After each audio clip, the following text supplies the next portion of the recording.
Ever wonder how close some of Hollywood's biggest stars came to appearing in movies, only to vanish before release? From Liam Neeson and Harrison Ford, these cameos were filmed, finished, and then completely cut from the final movie. Here are the most surprising movie cameos that audiences were never supposed to see.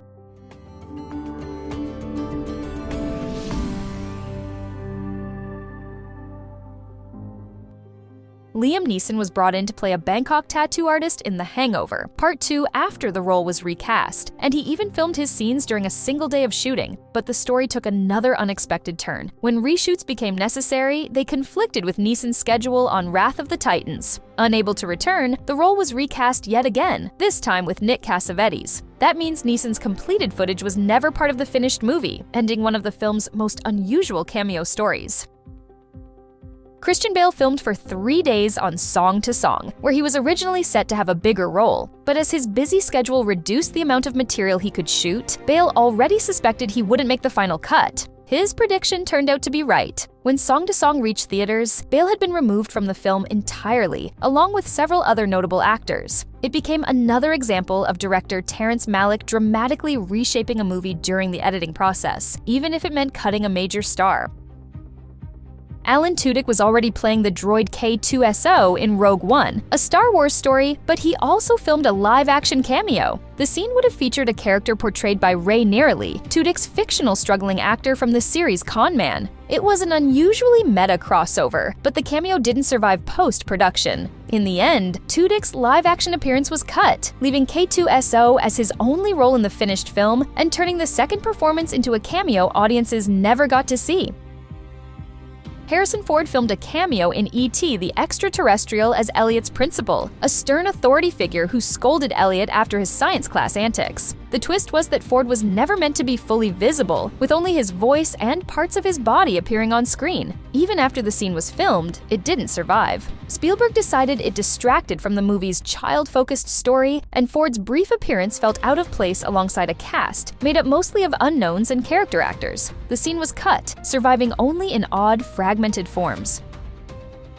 Tim Blake Nelson made it all the way to Dune Part II, but you'll never find him in the finished movie. Tim Blake Nelson filmed a role for the sequel, although it was never officially confirmed what character he played, and he apparently had only a single scene. Even so, Nelson said he was heartbroken that his appearance was left on the cutting room floor. He also said he still appreciated the time he spent on set and the opportunity to work with Denis Villeneuve. In the end, the scene was removed, turning Nelson's trip to Arrakis into another movie cameo that audiences never got to see.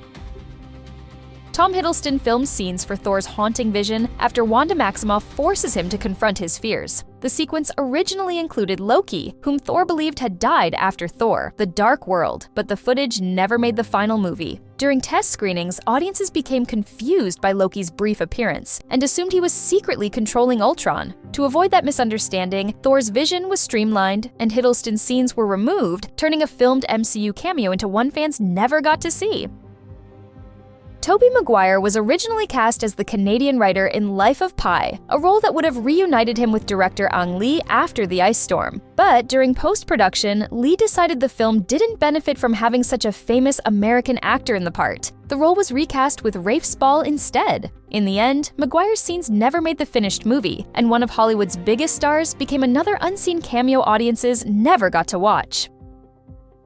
Phil Lord and Chris Miller plan to continue a special tradition shared by the original directors of the first 3 post-The Force Awakens films by making cameos in movies they weren't directing. They arrived on the Rogue One, a Star Wars story set, and were even dressed in elaborate costumes for background roles on the planet Jedha. Then, everything changed. A personal family matter required them to leave before their scenes were filmed. If those scenes had happened, Lord and Miller would have appeared in the Star Wars saga before later being removed from Solo, a Star Wars story.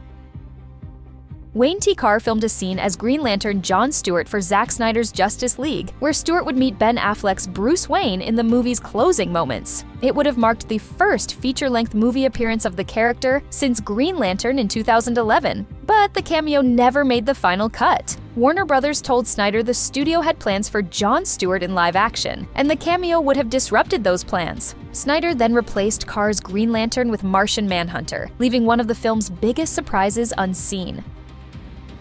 Paul Dooley was originally cast as marketing executive Patrick Martin in Little Shop of Horrors. Then everything changed. Test screening audiences found the film's original ending too grim, so director Frank Oz quickly filmed a new finale where the heroes survived. But Dooley wasn't available for the reshoots. That meant Jim Belushi took over the role in the revamped ending instead. A last-minute change to the movie's ending also turned Dooley's appearance into one more cameo audiences never got to see.